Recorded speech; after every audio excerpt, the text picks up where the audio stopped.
বাজারে চিনির যা দাম, আজ চিনি ছাড়াই খেতে হবে ব্ল্যাক কফি। তো চিনি ছাড়া ব্ল্যাক কফি আজ আমি খাবো না, খাওয়াবো আমার গাছকে।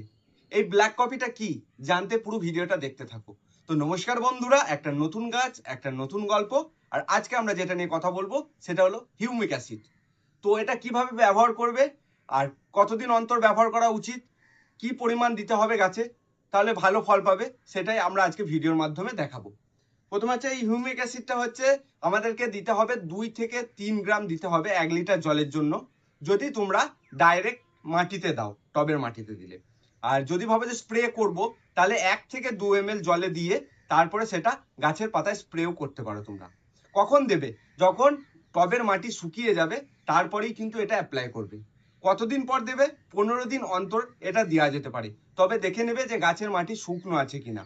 এবার হিউমিক অ্যাসিড, অনেকে এটা বলতে পারে যে অ্যাসিড নামটা শুনে যে এটা কেমিক্যাল ভাবতে পারে, কিন্তু এটা কেমিক্যাল নয়, এটা একটা জৈব সার বলতে পারো। এর উপকারিতা হলো যে মাটির যে উর্বর শক্তি সেটা বৃদ্ধি করে, শিকড়ের বৃদ্ধি ঘটায়, গাছ আরো বেশি খাবার উপরে তুলতে পারে। তার ফলে কি হবে? ফল ফুল দুটোই কিন্তু ভালো আসবে। তো এটা তোমরা অ্যাপ্লাই করে দেখবে, তারপরে আমাকে কমেন্টে জানাবে যে তোমরা কেমন ফল পাচ্ছ। আর আমাদের ভিডিও কেমন লাগছে অতি অবশ্যই একটা কমেন্ট করে জানাবে। যদি ভিডিওটা ভালো লেগে থাকে লাইক করতে ভুলবে না কিন্তু। আর চ্যানেলে প্রথম হলে সাবস্ক্রাইব করে যাবে কিন্তু।